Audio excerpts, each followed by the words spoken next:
Hello and welcome back to the Undercut Podcast. I'm one of your hosts, Jesse Billington, and as always, I'm joined by the Shirley to my temple, Thiemo Albus Daly, and the olive to my cocktail, Ellie Mae Taylor. How are you both? I'm just dandy, thank you, Jesse. How about yourself? Not too bad, a little bit tired. It's been a fairly busy press day for Classic Car Weekly. Monday's always press day. It's always day after F1. It's always podcast day. It's a manic Monday, like the Bangles said. Ellie Mae, how are you? I'm good, thank you. And of course, we're back to review all the action from this week's Saudi Arabian Grand Prix. But to help us through the relative chaos that seemed to have spanned out across the weekend, we have a guest, a friend of the show. It's LA Wilshaw. How are you this evening? I'm really great. Yes, thank you very much. Thank you for inviting me on to your lovely show. Oh, it's always a pleasure to have you here. You've always come with some fantastic insights, so more than happy to have you back. And we'll launch straight into the world of Formula One and what's been going on in the past week. And well, first on the list is a note on Lewis Hamilton and Angela Cullen, who have parted ways, the latter going off to pastures new. Thiemo, do you want to fill us in on this one? Well, that was pretty much all there was to it, to be honest, because we don't know what the pastures new are, and we don't know quite the reason for the split. I mean, there's rumours left, right, and centre from all the usual silly sources. Cough the sun, cough. But yeah, I think in my mind, it's one of those things. It's like a Jedi and their apprentice. She's taught him everything she knows, and she can't help him anymore. So she's just going to go off and find the next big thing to try and sink her teeth into. And I don't think that there's anything kind of suspicious going on there or anything that you've got to go in for there. I think it's just, yeah, one of those things. I mean, there's always going to be some rumors circulating. I mean, there's always been rumors about Lewis and Angela as sort of a pairing, regardless. So there's been rumors. Don't look surprised by that. I'm not a gossip. I wouldn't be doing those things. I wouldn't say that either, but I'm simply reporting what other people have reported and simply saying that there have been sort of always unbased rumors. But it seems that, again, she's a sort of sports physiotherapist, sports trainer. There are going to be almost certainly other sports that she'd like to work within the realms of. So I'm going to get suspicious of Michael Italiano and Yuki Tsunoda next then. That's how that works. Well, lots of topless pictures between those two. But anyway, yeah, so it's only fair that she moves on to a different sporting realm and wants to sort of spread her wings somewhere else with potentially a different project. And equally, I think Mercedes are looking at jiggling things around. We seem to have, as a podcast, have our doubts about what they're up to this season with a lot of changes coming in through the team. So potentially that might be part of it, or possibly it's a knock-on effect due to that. So we'll wait and see how it pans out.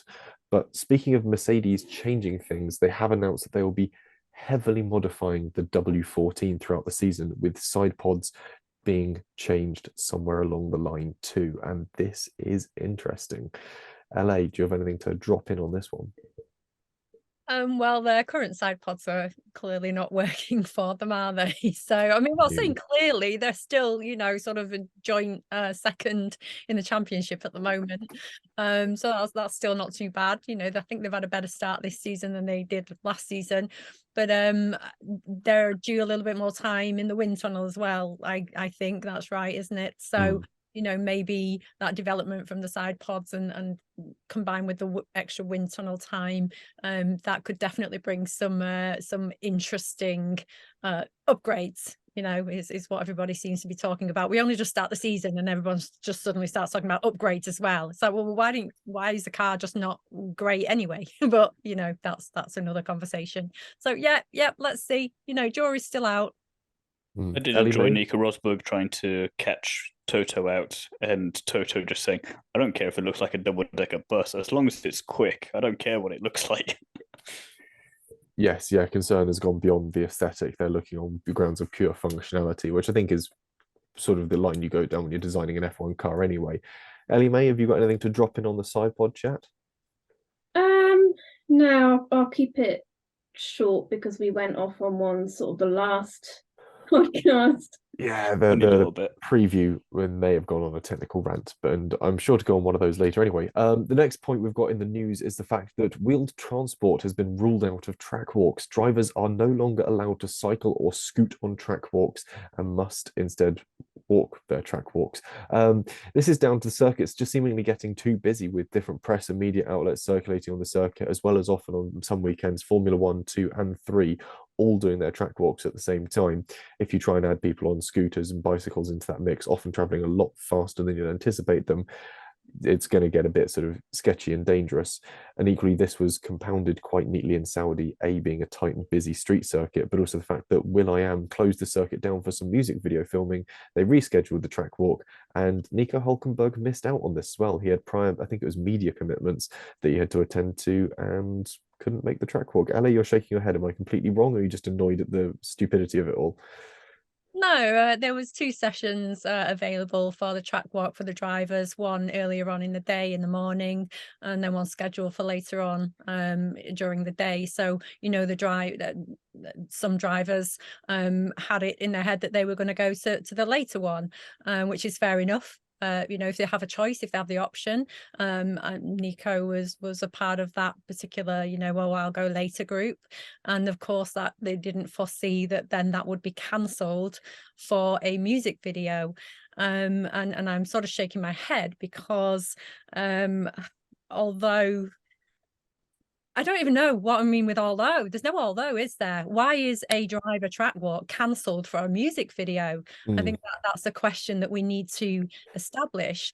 If these track walks are that important, that they're now saying, well, the health and safety, you can't drive a scooter or a bicycle on there because, you know, the two need to be safe, need to be important. Well, if they're that important, why cancel it for a music video? I personally, even though I'm not a driver, even though I've got nothing to do with the companies at the minute that employ everybody in Formula 1, probably wouldn't be too happy if my scheduled track walk that's going to enable me to compete in a race is cancelled for a music video. So it's such a sort of low priority, but Formula 1 seems to have that sort of a bit askew on the grounds they're going, we can just sort of get rid of this essentially relatively important data gathering part of the weekend for a sport that's so heavily driven by data that it's sponsored in large by Amazon AWS. I'm sure it wasn't just Nico that missed that because it's a later start. It was a much later schedule as well, later than Bahrain. So it was a later schedule. I'm sure that there was more than one driver that missed out on that track walk because they didn't intend to be there for that earlier session. But yeah, obviously Charles has stated that he probably won't be doing any more track walks if he can't cycle it. A lot of drivers like to try and get it done, not necessarily as quick as possible, but they like to sort of get a view from it from behind the wheel of something. And equally, when you're on the wheels, you feel a sort of a different aspects to the road. You feel camber a lot more, you feel surface a lot more differently through the way it's transmitted. And he said that if he can't cycle it, he'll instead probably just watch the videos that teams produce. Max Verstappen isn't going to be affected by this. He doesn't do them anyway, and favors, as he's always said in interviews, staying in bed a bit longer. And then he says if he needs to, he just does a slower FP1 outlap, which I think is possibly the biggest Max Verstappen flex you could possibly have. But it's going to be interesting to see what the knock-on effect this has between the relationship between the FIA and driver groupings and teams when they're trying to organise their weekend schedules. I think Daniel Ricciardo was... Oh, sorry, go on. There are other opportunities to go on the track anyway. You know, at Zandvoort when I was doing a track walk and it was quite late on in the evening, and Valtteri was cycling around and around. You know, he did multiple laps. You know, passing myself and a colleague. And George Russell was also on the track on his bicycle, and that wasn't track walk time for the drivers. That was just when the track wasn't live anymore, so anybody could go and walk on it. So I sort of feel like that if you want to go around that track on your bicycle, you can do it at sort of keep fit time, you know, at a time when people generally do track runs as well, don't they, on the Thursday night, or, you know, some of the trainers take their drivers out for a run. So I think that there's sort of opportunities. I don't know, maybe it's just a bit of a knee-jerk reaction from Charles, but there will be an opportunity for him to go around the track at a certain point on his bicycle, I feel. Yeah, there'll be a chance for him to cycle it, but whether it's sort of within that officially stated sort of track walk time, or whether you've got the right lighting for it, whether you've got the right members of your team there for doing sort of literally piecing together. They usually go around with a clipboard and notes. You'll even have them sometimes taking photographs of sort of drain covers of curbstones that are too tall and stuff, so they know the exceptional minutiae of the way a circuit's laid out. I know, Ellie May, you've got a point you want to toss in here. Yeah, I was just going to clarify that I don't think it was the FIA that's put this in force. It's Formula One management. So I think if drivers were to still cycle around it, I don't know how they will be sort of penalised or how this will yet be sort of put into force. That's very true. Probably something wishy-washy 2 hours after the race. Yeah, Formula One management's just going to go, we'll fine you some money, I guess. But again, yeah, they're not sort of a mandating authority. So the moment that Yuki Tsunoda tries to sort of skateboard his way around Zandvoort, they don't have sort of anything to do to stop him. Last thing I will say before we get onto the race, though, is that I think Daniel Ricciardo properly was ahead of the curve by this one by bringing the horse to Austin, because that's just the perfect way to get on the track now. It's not wheeled transport, but I can't imagine circuit management being very happy about having to send someone out to poop scoop. Well, then they shouldn't have been the bicycles. That's all I'm saying. Yeah, bicycles don't poop on circuit. Well, if it's on grass There's the track, title for the podcast. fertilizer. Yeah, this is very true. Just sort of flick it onto the verges and hope no one spins off in it. We'll move on to the actual Grand Prix itself. And Sergio Perez took pole position on the Saturday, second of his career and second at this circuit. So of his pole position record, they're all at the same circuit, which is quite a nice little round fact. And we saw Verstappen having some reliability issues in qualifying, left him in P15, and possibly the same issues might have raised their head later on in the race. So Ferrari in Bahrain, now Red Bull in Saudi, are we looking at early season just teething problems, or is this likely to be something a bit more serious? Have Red Bull found more power than their driveline can handle? I think it depends, because obviously it was the drive shaft obviously completely went in qualifying. So Verstappen, obviously, if that was in a race, he would have had to have retired. It looks like they got it fixed, and I think with a drive shaft, that's probably a lot more easy to fix than, say, with Ferrari's troubles of an engine or electrical problems. And with Max in the race, obviously we don't quite know what those problems were, whether it was the same issue with the drive shaft not creating enough power for the sort of rear tyres. But then you think still, it was with about a third of the race to go, if they really needed to, Max could have just limped home because he was so far ahead of Fernando Alonso. So I think it's a case of, yes, there may be reliability issues in that Red Bull, but if needs be, they could probably just about manage it and get away with keeping that position and finish the race. Whilst if it's kind of your engine or electrical issues that Ferrari are having, it's a bit more difficult to try and limp home with. LA, do you have anything to drop in?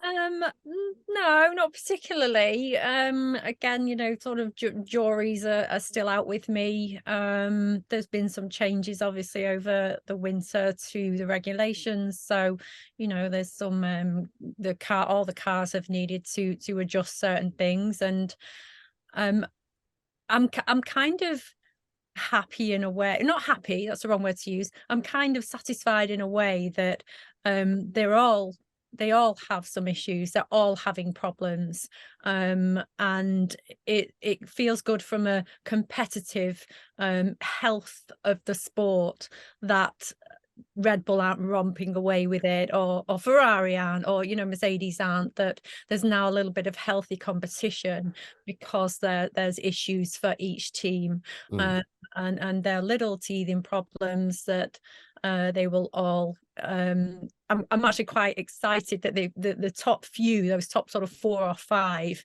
might really get on top of all of their teething problems, and there might be an absolute competition come sort of April, end of April, May. We've got this sort of engineering race as the sort of 4 different teams looking to try and sort of rectify any issues they have with their car that's ultimately looks to be different between the lot of them. So we're going to see this sort of spread of development race through the field as they not only seek to fix problems but also develop the car to make it faster through the season. Ellie May? I can't remember when, because obviously Red Bull changed the gearbox on Max Verstappen's car. Did they do that in free practices or before park Ferme, because which gearbox is it? Is it the practice gearbox that they use, or is it actually the race gearbox? Because is it something then that the first gearbox it's fixable, or will they then have to make another one and he gets a penalty for that later down the line, when obviously you can't have that one gearbox last now for 22 races? It depends whether or not it's gearbox issue, if it's differential issue, or where quite that problem lay. All we knew was essentially it's going to be the half shaft that runs out the back of the diff to the rear wheel. When that failed, the question is, what damage was that likely to have done? If it failed at the differential end and was able to spin around and batter the casing, there might be chance for that to suffer a failure later on. But again, it's such a sort of tightly guarded secret. They told us everything they need us to know and nothing we didn't. And from there, it's going to be sort of tricky to find out, short of literally going and having a poke around the sort of leftover parts bins at Milton Keynes. I don't think we're going to find out anytime soon as to quite which end of the shaft the failure was and what damage it might well have done, because he seemed to stop the car sort of, or at least limp the car back pretty quickish and very gently. So you don't really want too much wheel speed if it's still spinning essentially a giant flailing drive shaft around. I assume they're probably also quite well restrained as well. They're not going to be sort of flopping around like you'd get on cars where it just mullers the floor pan. So interesting to see the developments. And again, we're going to see this sort of reliability and development race through the season, which not necessarily on the face of it, but certainly from a sort of invested fans perspective is going to produce an interesting season. It didn't stop Red Bull, though, collecting a consecutive 1-2 podium, which they haven't had since, I want to say it was 2009 somehow. Yeah. Which is just ridiculous when you think that was before their domination. It just shows how much they kind of screwed Mark Webber over during those 4 years, that they couldn't get a 1-2 again. And that, okay, yeah, Mercedes after that, but then last year you would have thought that would have happened at least once, but apparently it didn't. And it was kind of, you saw the statistic about Perez getting his second pole position. You're like, yeah, it's Saudi, right? Not ever. Like, oh, no, oh? And you're like, how? That doesn't really make sense, but okay, it's logical. Apparently, the information's there to back it up, and you're just kind of scratching your head like, it's weirdly impressive. But you'd expect it's kind of like if McLaren did that, it's like, okay, fair enough. 2009, that makes more sense. But Red Bull, very odd. Having had such a long spell of sort of supremacy for that period, and then coming into another, I wouldn't say period of supremacy, but period of exceptional competence from Red Bull at the moment. We'll know by the end of the season whether it's supremacy and dominance. But it seems weird that there's this team dynamic where only one driver is allowed to be the one that sort of is constantly sort of making the headlines, and you end up with this second driver that every now and then produces a statistic, and you go, hang on, they did what? And yeah, although I'm hoping with how Perez is reacting already to stuff this year that we might not be seeing as much of a number 2 driver role from him as we have done the past 2 seasons, which would be quite nice. No, early on, his confidence and his drive and his annoyance at sort of the whole fastest lap thing seems to have. I mean, his face when he got told in the post-race interviews just before the podium was like, "He did what now? That little son of a." Yeah, it came out in the cool down room. It was a case of, oh, did I get the fastest lap? He confirmed it there as well, but it was kind of before then. It was in it was in the interview post race before they went up to the podium. Before they went up to the cool down room, and I noticed you could see it written on his face, couldn't you? He hasn't got a good poker face, Perez. I saw his face just change completely, and he then sort of tried to get through the rest of the interview, and I thought, let's wait for it. And then they got to the cool down room, and it was like Brazil flashbacks. Yeah, it's like, fastest lap, quite sort of nonchalantly, and I was like, tries to play it nonchalantly, but he knew. The other interesting thing was in that sort of, I don't want to say mind games thing going on between the 2 Red Bull drivers, but Max sat in the seat designated for the winner in the cool down room, and you're sort of looking at it going, perhaps you're just so used to sitting in the middle seat where you did it so many times last year that maybe you just sort of fell into a rhythm, but you're clearly sat in the seat that's got Sergio's number behind it, and you're sort of going, yeah, but he also put his helmet on Fernando's seat. So then there was it was musical chairs at that point, because it's like, who's going to take the next seat? And of course it was Fernando, so then Sergio had nowhere to sit. Is it too much to ask for a kind of 90s-esque championship style by the end of the year where you kind of get Perez and Max going for it, and then off track kind of they have a bit of fisticuffs and getting annoyed with each other in the cool down room, like get out my chair and start having a bit of a tug around the place? I feel though that from you just brought it up with Webber, you know, and Vettel, and I feel that Webber was always a little bit too much of a gentleman, and you know, never sort of heavy-handed himself enough. And I feel that there needs to be a turning point for Perez, and he needs to sort of say, look, I'm going to stop being the reasonable guy. You know, He needs to embrace his inner Fernando Alonso. Don't ask the questions on the radio. Just put your foot down. Drive the wheels off that car to get that fastest lap. He's an expert at the fastest lap because a few seasons ago they were bringing him in towards the end of the races to get the fastest lap point or to take it from Mercedes purposefully. He's the expert at these fastest laps. He's the best one out there to get the fastest laps. So drive the wheels off the car, get the fastest lap. Don't ask permission, just go do it. Yeah, because that was kind of the same thing that almost Verstappen did. Verstappen asked what was the fastest lap, and they said, we're not concerned with that. And Verstappen was like, yes, but I am. So he was going to go for that fastest lap, whether they liked it or not, which is, I guess, is what Perez is going to have to start doing as well. Yeah, sort of Max overrode the team orders and went for his lap. And then I think it's going to start just sort of descending into this sort of almost Hamilton-Rosberg-esque battle. And I think when we sort of joked about sort of the furore in the cool down room, obviously there's that famous clip of, I think is it Hamilton lobbing a cap at Nico Rosberg or vice versa in the cool down room from quite a few years back.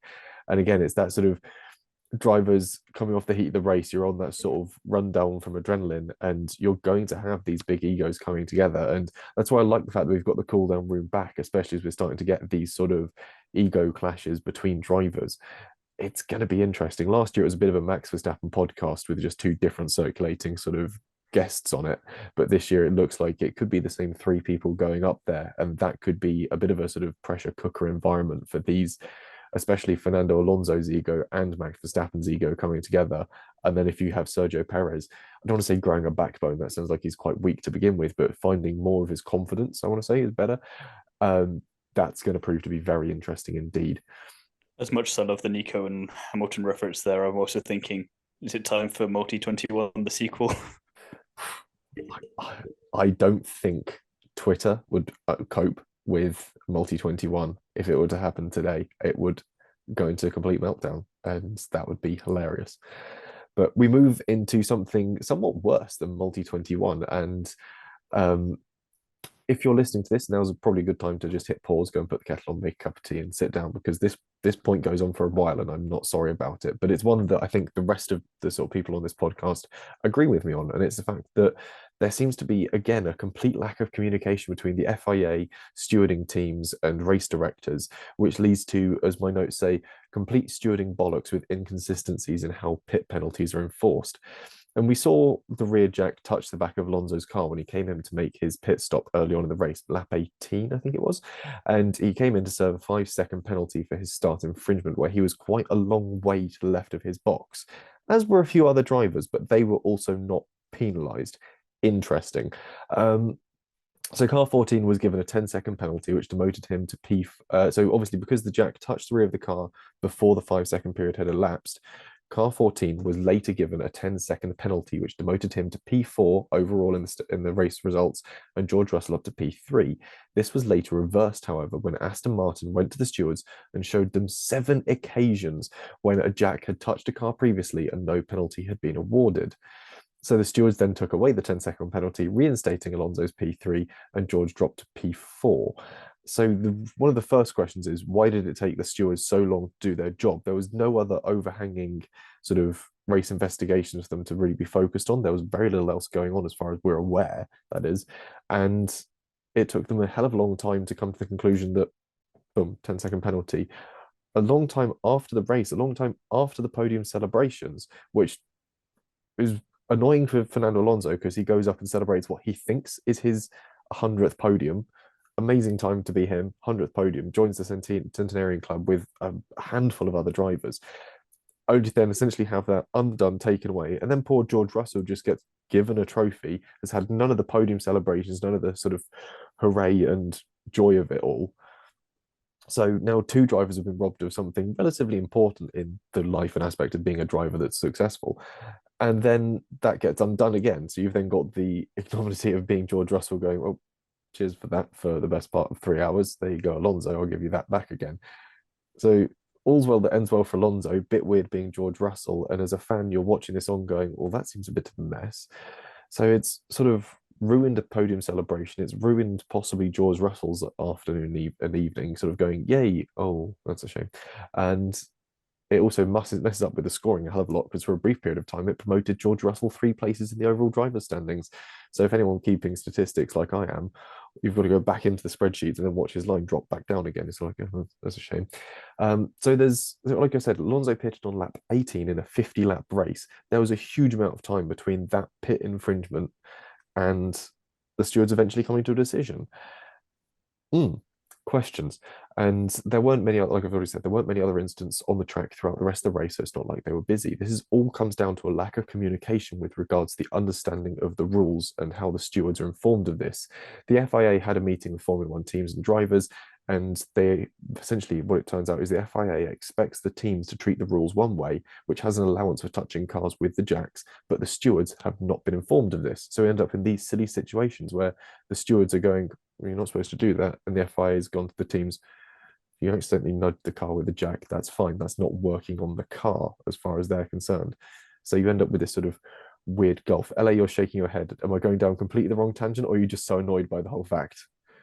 I'm just really annoyed and frustrated by the whole fact, because the stewards are the FIA. So if you look at it in terms of like their football referees, they have to know the rules if they're the people that are applying them and enforcing penalties. So what is happening that they don't know all of the rules, first of all? There's also something else a bit curious as to what's happening with with the coverage, with the cameras available to the stewards, because even from the Stroll incident, it seems like the stewards don't have access to the same cameras as we do, sitting at home. You know, the TV feed, it was quite clear Stroll was not stopped on track. Sitting in the studio, or sitting watching it on your laptop, wherever.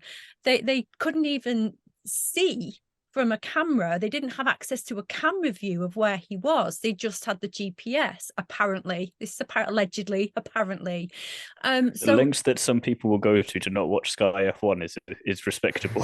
Well, it's not. I mean, it comes from the circuit, doesn't it? So it'll be the live circuit feed from just the circuit camera director. It's a live circuit feed, so it goes out throughout the world. So there's sort of a couple of things here that's disturbing me a little bit, and this hasn't been the first time, because a couple of seasons ago, one of you might know when and where, it could have been somewhere like Brazil or something, that Red Bull noticed something on the TV footage that Mercedes had done, or something had happened, and they sent it to the stewards, and the stewards hadn't seen it, and Christian Horner's going, come on, let's sort this out, we've seen this has happened. So they're not seeing everything. And to me, it was almost like maybe they didn't notice that at that particular moment in time. Maybe somebody else noticed it, another team noticed it and sent it to them. But if it is a penalty that's being served, then they should be seeing it. They should be watching it. And it seems to me like that camera angle, a little bit like VAR, if you're a football fan, which is very, very highly controversial still, that how can you really tell anyway from that really sort of rough camera angle from behind? And even one of the commentators, I'm not sure if it was Karun or Karun Chandra later on afterwards, said he thought that maybe one of the other mechanics had put his hand on it. But again, that was very, very difficult to see from the angle that I could see it from. So there are, and then there's also this point that if they are going to clarify this ruling of not touching a car or not putting a jack under the car, if that's going to be a point, if that's going to be considered as touching the car, so you have to wait with your jack, you can't go anywhere near it, then they should have enforced that anyway over the weekend. They should have said, no, that's definitely not allowed. Sorry what happened other seasons. Sorry what happened last race. No, we're the bosses. We're in charge. This is what's happening. And it's not just teams. It's not just podium celebrations. It's not just people being happy or sad, that teams have won and lost or drivers have won and lost. This is a multi-billion-dollar euro industry. There may have been high stakes and bets put on for this and payments made and all sorts of very complex and complicated issues that may have followed that decision in the first place. Then we've changed the decision, then reversed the decision back. And it doesn't sit well with me. I don't like it. And I'm sure that you guys are going to give me something to think about as well. And I'll round out the point, and I know that everyone else chime in with their thoughts, because, like you said, it is the wider implications it has for not only the podium celebrations, the way teams react, and the way teams start doing debriefs, but then also, like you said, when you've got sort of things like bets and money placed on things, why can it not be resolved before the end of the race? That should be the period in which any of the racing result has to be decided. If it's something that happens on the last lap, you might have to have an extra bit of leeway there just to ensure something is decided fairly. But when it comes down to the camera angles, surely the stewards are equipped with all the camera angles. There was a brilliant shot actually from the race, a camera shot from one of the roving cameramen in the pit lane looking from the back of the car to the front, and there is a marshal wearing a tabard that says like adjudicator or something on the tabard, watching a pit stop to ensure that it is done properly. What role does he actually serve in the overall process? Because apparently a man there looking at it first person with his own eyes seemed to have got it wrong. I appreciate that sometimes people get things wrong, but then surely if you know there's going to be certain angles that one man cannot see, you simply have a second person there. It's not tricky. Or you have a top-down camera. We've seen the Drive to Survive introductions have a top-down camera of pit stops. It cannot be tricky for the FIA, for stewards to have installed a top-down camera for monitoring pit stops, to have a second angle that isn't artistically shot with tyres in front of it, so you can get a clear shot of an entire car and an entire pit crew when it comes to pit stops, especially if you're going to be applying pit penalties. It's crucial. And again, the poor communication, the promptness aside, the penalty is a second issue. Alonso was told that there might have been a penalty on his way. Aston Martin had caught wind of this and had told Alonso to try and pick up the pace. They assumed it was going to be a 5-second penalty. So Alonso opened up a 7-second gap to Russell behind. And he said, they told me I had a 5-second penalty, so I pushed a little bit harder and opened 7 seconds, and I paid the penalty. And before the punishment, and he said that before the punishment was reversed. In the second stint, there was no investigation. So that was in the opening penalty for his pit box infringement. So he thought, open up the gap, that way it won't be damaged too much when he comes into pit initially. Then through the second stint, he says that there was no investigation, no information, nothing. If someone had told me you have 10 seconds, I'd have opened 11. But Alonso had the pace and the ability in that car to make it go a bit further. It would have been pushing it to its limits. But he thought and felt that he could have pushed that car to have opened up a gap where he wouldn't have been impacted by a penalty. And that would have been the end of the race. Fair's fair. You opened up the gap. Your penalty doesn't really do anything. That happens. So, yeah, why was he not informed in a promptly enough time for it to have, positively impacted the race, but impacted the race in a meaningful or sensible manner? Impact the race during the race, not after it. Yeah, during the race when the race is happening. This seemed to be pretty quick on Ocon the weekend before. They were really. Well, I think that's what annoys me the most with it. Like, Jesse and I, I think last year for a lot of it, especially for the feeder series, I think we had this. I remember I was bickering with someone, so it's probably you, Jesse, about the wild inconsistencies of the stewards from race to race through all the feeder series, including W Series and then F1 as well. And you just think, how can you get it so right with Ocon in terms of you've done something wrong, penalty, you've done something wrong, penalty, you've done something wrong, penalty, and then 2 weeks later go, oh, I don't see that, multiple times for things that us 2,000 odd miles away can see on our TVs back home. It's ridiculous. And you just like you were saying, like $1 billion industry, you'd think they'd have a spare couple of quid knocking about to get some of the other camera angles. I know Sky TV is expensive. Just go to a different provider then. Get F1 TV. It's not like you don't own it, and then you can see everything perfectly for yourself. It's a problem that shouldn't be a problem. And yet, for some reason, they're prioritizing all these other kind of nonsense issues that is like, okay, fair enough if everything else is sorted, but it's not, because you can't even figure this out. You can't even see if Lance Stroll is on the circuit when everyone at home and their dog can see he's clearly not. So it's mad. You're right about the feeder series as well, though, because it happens all too often. It was Dennis Hauger last year as well, wasn't it? In Jeddah. Yeah, in Formula 2. It happened with, was it Christian Lundgaard a couple of years ago, where probably he had all the bad luck, didn't he? He had to serve a penalty and he served it. And then I think he got P2 or P3 in the race. And when he pulled up to up at the thing, under the podium, and went up and they said, no, you've got a penalty. You can't, you're not. I remember they hadn't logged that he'd served it, yeah. And he'd served it. And it was like, what is going on here? What's happening? And it happens. And you shouldn't disregard these kind of decisions just because they're feeder series. They're just as important. Well, it's the thing. If you can't get it right, it's a mistake you'd think would happen with a championship that's relatively new. Like, again, nothing against Formula E, but it's only 10 years old or so. You'd expect something there maybe because, you've still not figured out all the kinks. But this is a 70-plus year billion-dollar industry sport. You kind of need to have your stuff together on this one. I mean, George Russell spoke out on it later on in one of the interviews, and he said that he believed both penalties were too harsh for the offences in question. And he said, I understand why these rules are here, but at the end of the day, we've got to stick within the guidelines. But I think a little bit more common sense needs to be shown. Ultimately, and this is when he refers to Alonso's start at least, he says, I think he was a little bit to the left on the grid. Was that right? But he gained nothing from this. Perhaps a 5-second penalty in that regard is too much.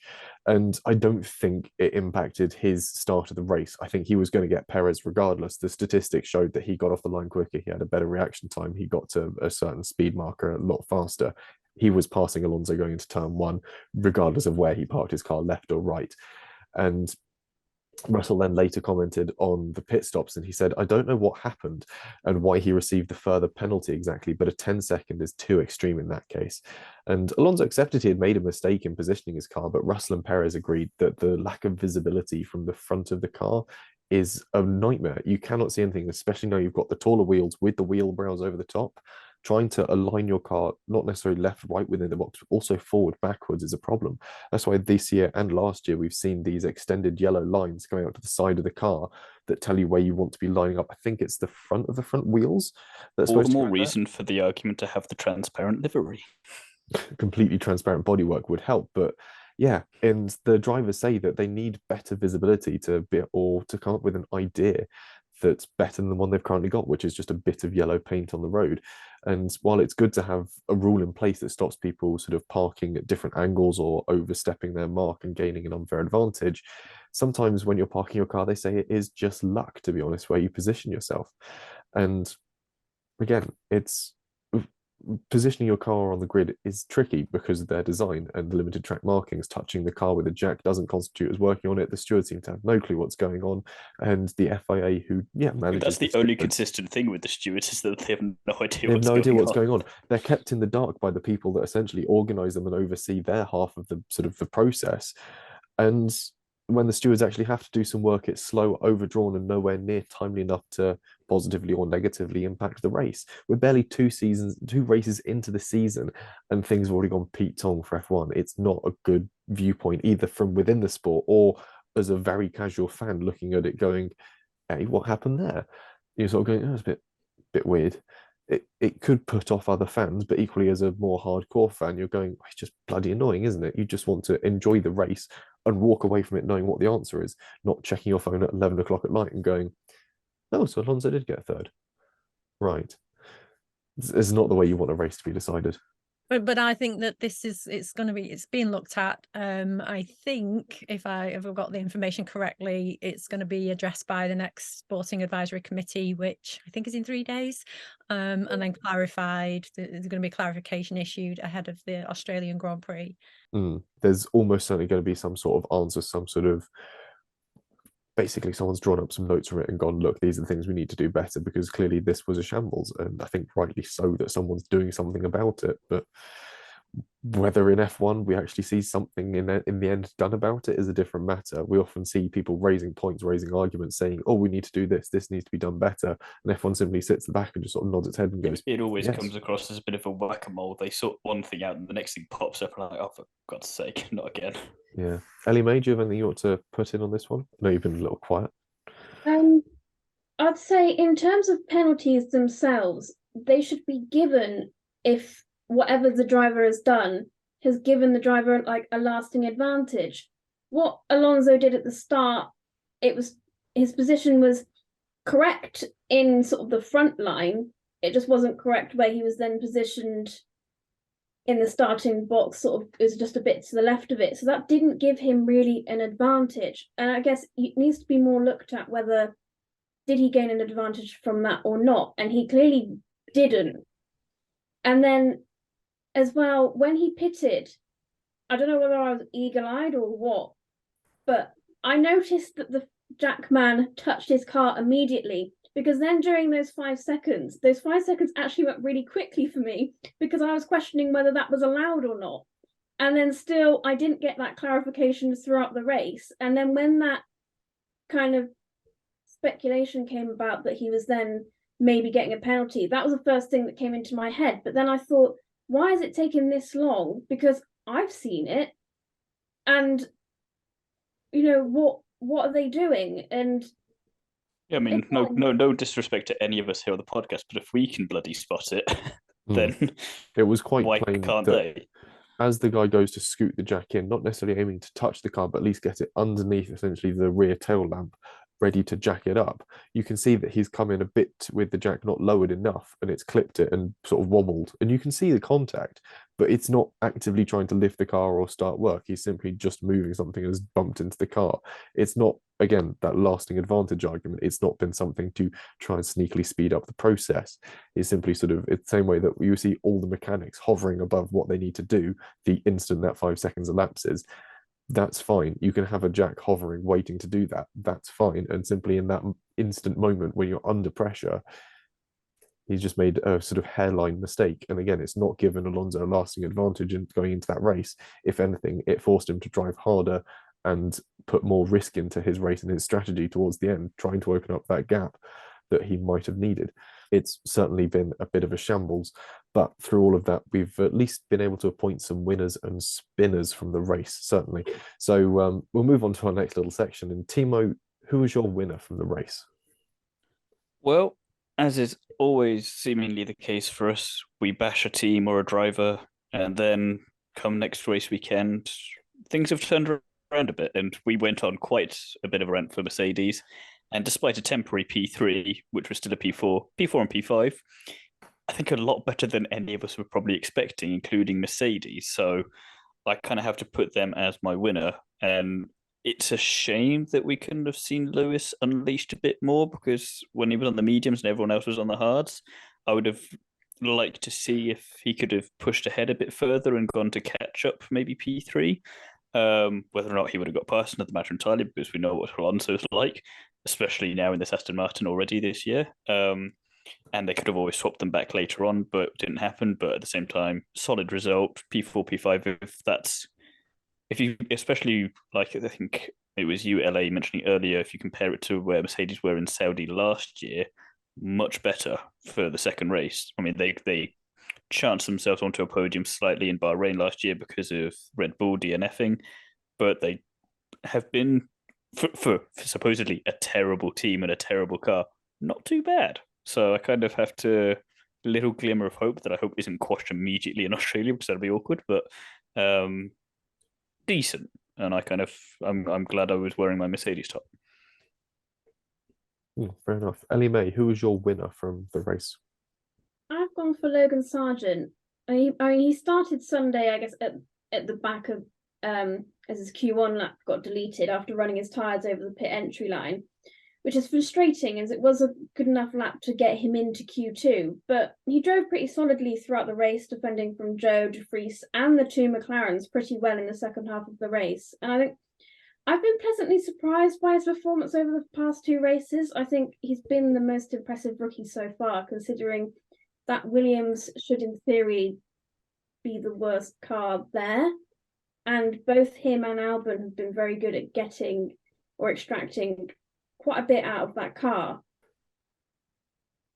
I think that, yeah, I wouldn't say the Williams is the worst car on the grid at the moment, and It's the worst definitely F1 his- car because McLaren appear to have brought a feeder series car and not realised. yeah, they've rocked up with a couple of years back's F4 or something, but the Williams is decent, and his ability, Bahrain especially was a good example of this. The fact that he was very nearly able to get into Q2 with a time rivaling that of Norris's was a surprise. I'd And say again, the only he reason he had didn't was because Norris did it first. That was literally the only reason. the only reason, yeah. And again, his form over Saudi was strong, and he was at points it looked like he might have been able to sort of make a real charge up to sort of the not necessarily points, but certainly sort of around 11th, 12th. It was a decent little drive, and yeah, good signs of good things to come at least. LA, your winner from the race weekend.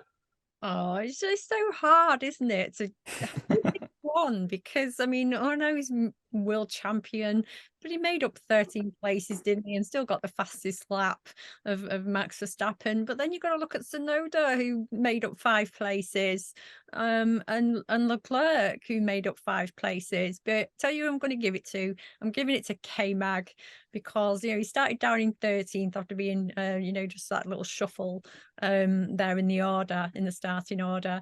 Made up 3 places, but he got that very first point for Haas in their last few laps, eventually getting past Tsunoda that he couldn't get past all lap. So he tried, didn't he? Yeah, Tsunoda knows what he's doing. He's still got that freshness F2 scrap left in him. He's still quite recent from there, isn't he? So even though it was a couple of years ago now, but no, I'm giving it to K-Mag and to Haas, because they've worked so hard. That they were doing really, really well a few seasons ago. We know this. They had the plug pulled on them. They had the finances pulled on them for the reasons, obviously, that we know about and we're not going to talk about. And they've really been a determined team. There seems to be a lovely team. There seems to be a nice family team as well. Close knit, and K-Mag for me all day long, that race. Yeah, it sees them leap up into 7th in the standings as well, Haas. So they've sort of got the season off to a good foot, and while their track record in Australia is a bit hit and miss, it'll be interesting to see how well they perform there. But time will tell. But yeah, K-Mag had a decent little performance, decent drive against Yuki as well. Really had to put up a fight against him, and yeah, it was nice to see a bit of action from him. And again, earn a well-earned reward for the Haas team for sort of developing a relatively decent car this season, and equally for the drivers for being able to extract the pace from it. So nice stuff. I'm going relatively straight down the line with my winner. For me, it's got to be Sergio Perez for sort of showing that he's come into this season with a real fire in his belly for something. And again, there were moments across the weekend where he looked like he was driving on just an absolutely different level to some of the other people in that field. And that's what I really want to see from him this season, or more of that from him this season, is this sort of evolution of his ability out on track and this sort of absolute hunger to get something. So if we can keep growing from here, be a good time to be a Sergio Perez fan indeed. On the flip side of that coin, though, we do want to find out who people's spinners were. And LA, I'm going to throw to you straight off the bat. Person who really should have done a bit more this weekend. I'm going to go for Oscar. I know he's a rookie, but he's still a racing driver and he's been racing a lot of years. And he knows the score, he knows how it is. And there was that little coming together at the beginning with Gasly, with Pierre, that affected the rest of his race. He qualified in 8th. Gasly should have given him more room as an experienced driver as Gasly is. No, I don't believe that. I don't believe that at all. I do feel that sometimes just take a breath, take a step. You don't have to go for the win on your first lap. If anything, even if you're stuck behind after the first few laps, you've got that DRS then about to kick in. So to me, he should have just not have tried to have gone up that inside, because that wall on the left catches everybody out every single race, every single time. So to me, he should have just backed out a little bit and then gone for it again at the next opportunity. So I feel frustrated because Oscar, is great. You know, we did watch that season that he won the championship as a rookie in F2 and his F3 season, of course. He's a great driver. He's a great guy. Just take a breath. You're against Pierre Gasly. The guy started off in the AlphaTauri and Red Bull. Gasly knows what he's doing. You know, just take a breath. You wouldn't have lost your front wing, and you wouldn't have affected Lando's race either. So it's not blame. You know, if Oscar, you're watching, I'm sorry, but just take a breath, and next time, don't knock your front wing off. Oscar, if you are watching, hello, please remember to like, comment, subscribe. We'll have some more positive notes on Piastri coming up as well. I've got some slightly different thoughts. Ellie May, your spinner for the weekend. Yes, down the similar line, I've gone for McLaren. I mean, Oscar, he had a good qualifying session, getting to 9th on the grid, and then Lando hit the wall, breaking the steering rod in Q1, so starting at the back of the grid in 19th. And the race was painful to watch if you're a McLaren fan, really. I mean, like you said, both picked up front wing damage, and I don't know whether that still continued to carry on throughout the race, whether they still have some of that damage sort of lurking about.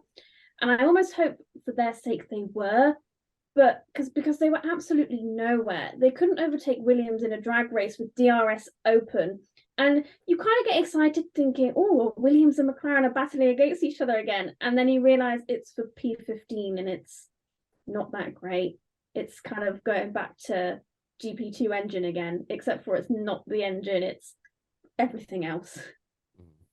There's a lot more to be gotten from that McLaren. There's possibly some bits about it that do work, but there seems to be a lot about it that at the moment Oscar doesn't. Piastri, that bit works. It certainly does, and I know that Thiemo, you'll sort of echo and lead into yours quite nicely, because your spinner was Norris and the stewards. Yeah, I mean, stewards, I feel like we don't need to go on any more else there, but I just want to hammer a point home again that they have to go and take a seriously long look in the mirror. Norris, though, yeah, I mean, as much as he got caught up in the opening lap stuff with Gasly and Piastri and everyone else there, I feel like he shouldn't have even been there in the first place. He should have been able to see that a bit of a mile off and not even been there. So I just kind of think that, I don't know, there's been something a little bit off for me with Norris for a little while, and he talks a lot of talk but doesn't have the track record to back it up. And a lot of it is down to his own kind of mistakes in some way. He could have won 3 races back to back almost in 21 if he'd really wanted to, but didn't. And at least 2 of those were his kind of fault there. So to kind of give Piastri a good mention, don't worry, I'll balance things out, LA. I did enjoy it a lot when he passed Norris, because I just thought, yeah, that's kind of what I wanted to happen all season. Because as much as I didn't want Ricciardo to go, if he's going to be replaced, I then kind of want that driver to really show why. And Norris needs to be challenged a bit, because he's clearly not been for the last 2 years.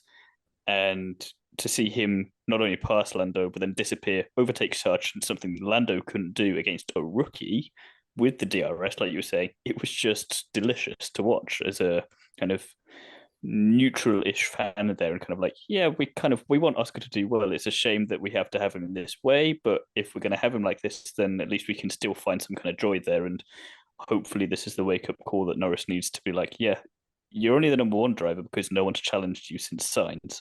So that only lasts so long, and hopefully Piastri is kind of the driver that can wake him up and push the team forward a bit. It seems a little bit reminiscent of maybe a Hamilton in Mercedes before they were dominant. He's got that kind of calm, collected mindset that he could build a team around him. And then Norris is like, wait a minute, that's my team. It's like, not anymore, it's not. You should have been paying more attention. So yeah, Norris is my spinner anyway. So I'm just going to move on, and I think none of us are liking McLaren much at the moment. Yeah, I think the Piastri argument is an interesting one because of the amount of money that McLaren have effectively poured into getting him into that seat. They want to at least give him a fair cop. I do think part of him is also regretting not being with Alpine now, considering that could have been quite good for him as well. That wouldn't have been a bad starting point. But yeah, the amount of money they poured into getting hold of Oscar Piastri, McLaren are clearly going to give him a fairly good sort of run at things to prove that the money they did spend was justified. And I think that's why they had sort of him and Norris, I don't know if it was team orders, I can't remember if it was or not, but whether the fact that he was able to simply make that overtake and disappear off up the road is a good chance for him to prove that he was worth that time and investment and the whole hassle that that they poured into it. So that is good indeed.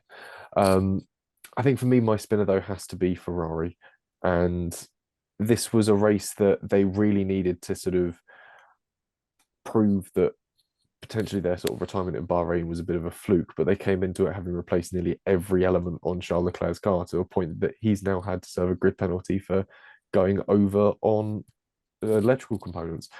It's not the start to a season you want as Tifosi, and it's annoying. But I'm always one, for as much as I love praising Ferrari, I am one to always go on a big rant about them when they upset me because, well, I don't know. I want them to do better. Every weekend, then. Every weekend, yeah. And I think, yeah, this is another instance of Ferrari really should have done better today. And the fact that they seem to be down on pace. They seem to be, for a brief moment, it looked like they had fantastic strategy, despite the fact that Stroll just drove past Sainz going through turn 13. They did look like they around had the outside, strategy. no less. Yeah, just literally swung it around the outside, pulled it off, had the drive coming out the corner. I can't remember if there was a tyre difference between the two of them, but it was not a weekend to be a Ferrari fan.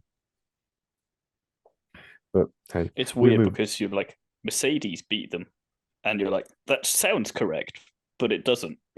Yeah, in the grand scheme of where Mercedes are in development with their chassis, and in reality where Ferrari were with their chassis last year and their sort of overall performance, it's not what you'd expect unless you sort of just come out of a coma in 2015, maybe.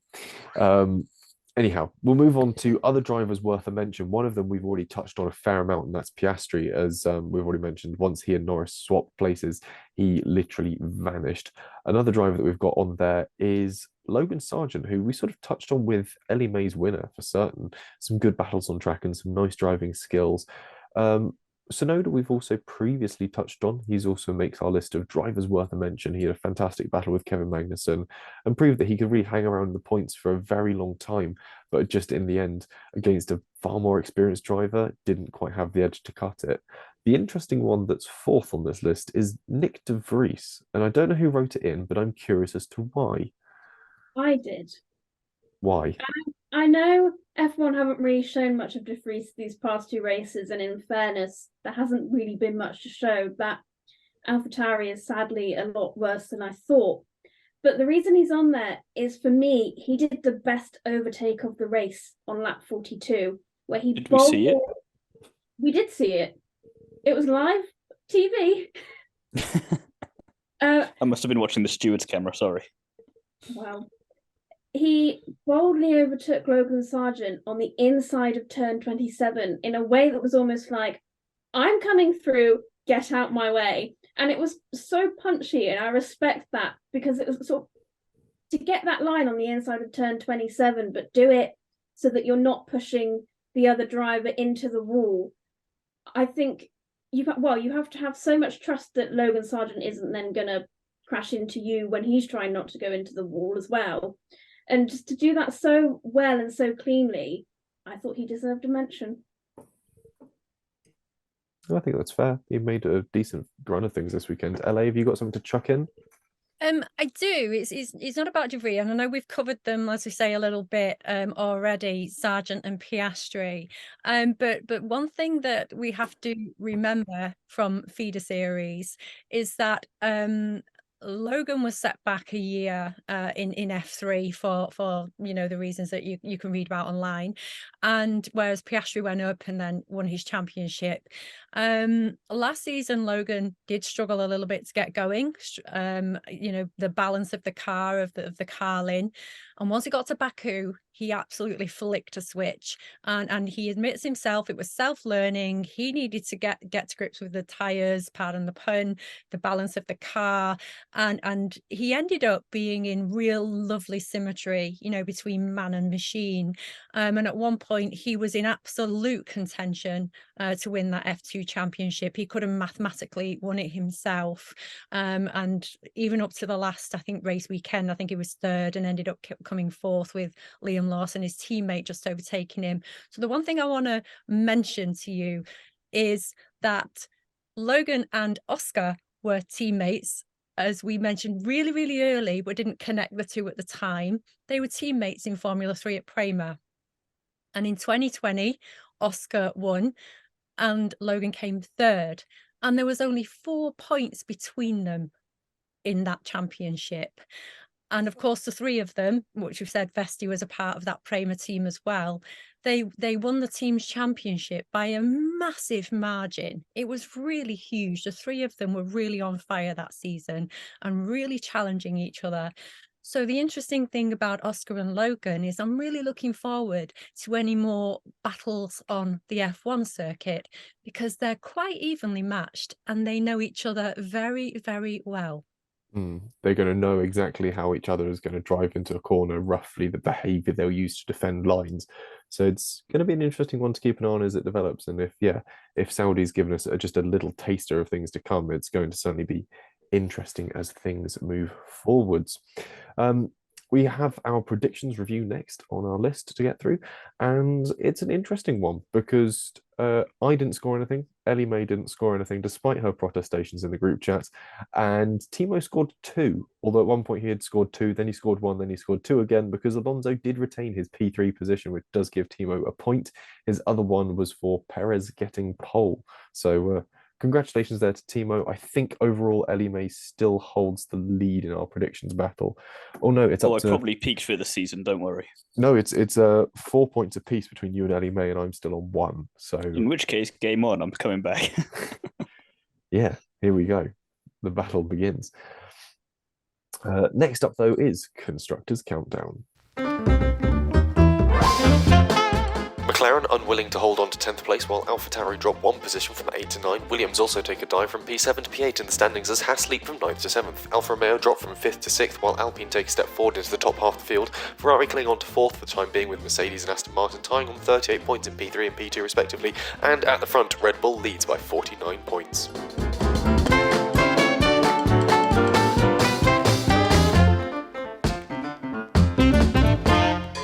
So that's how the constructors' standings look, but what about if we play this in the fantasy realm? Yes, we have our own little fantasy league running. I think you can still join it. There'll be the code and the link somewhere in this video in the description on the podcast somewhere. But we'll see who the winner is from this week. Well, I'll tell you who our biggest climber is. Jumping up 6 places from their ranking last week is Max Out on Speed. The worst performing team, dropping 9 places, was the podcast team, My Neck, Mike Crack. And Francisco Rhodes still leads the field. I can't remember what points they're on, not particularly important. They are streaking away, though. It's a big gap at the front for them. Ellie May is the highest out of the 3 of us in P5 with her EMT Racing. I want to know how. Because I have got Red Bull and Aston Martin, but I've also got Nick de Vries, Nico Hulkenberg, and Valtteri Bottas. How am I doing better than you two? I don't know, but I did go and make some changes this afternoon. But yeah, you're in P5. My highest team is Midbeds Racing with P8, and Thiemo's On the Curbs is his highest one, leaping from 21 to P16. So fairly mixed bag of results there, but I went through and made some changes to my teams this afternoon because I wasn't feeling great about where they were. Absolutely tragic time of it because I thought I'd made changes that I hadn't made, so I thought I'd had an excellent weekend, and then went to review my fantasy team. I was like, wait, what are you drivers doing there? Why have I got Alfa Romeo? Why have I got Albon? Oh no. Well, you can always make those changes ahead of Australia, which is the next race on the calendar, and that is where you will hear from us all again next. But assuming you're not an F2 fan, in which case you'll probably skip our feeder series review covering the F2 action in Saudi Arabia, and can hang on until we are talking all things Australian Grand Prix in a few weeks' time. Although, if you really want some more interaction with us, I say interaction, like this is some sort of relationship. It's not, we don't know you. There is an interview with former F3 driver and current USF Pro 2000 Championship driver, Francesco Pizzi. So keep your eyes and ears peeled for that. That's on its way out. Thiemo, you conducted the interview earlier today, I want to say, was it? I did indeed, bright and early this morning, and it was an absolute treat. Nice chap. So look forward to hearing your interesting chat with Francesco on the way soon. Still, in the meantime, if you want more from the 3 of us and indeed our guest, Thiemo, where can the people find you? can find me over on Is It Fast on the Curbs, the Nitro Podcast, Paddock Sorority, Paddock Passion, and Instagram. I am just about gosh darn everywhere, as I like to say. He is indeed. Ellie Mae, where can you be found? You can find me what's the word? Co-managing, Running. co-running? Co-running. Yeah, co-running the Instagram page and running the TikTok page.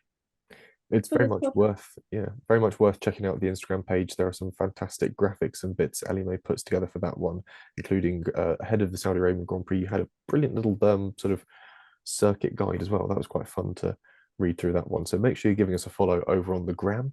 And if you want more from LA, where can people find you?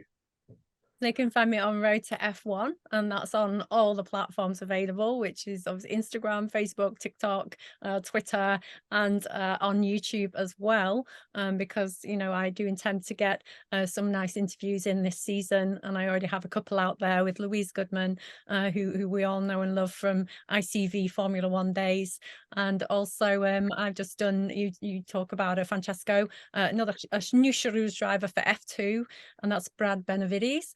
And so I've just interviewed him as well, which is lovely to hear from him, and he's got a little sort of nice surprising story and a nice little background. So yeah, YouTube as well.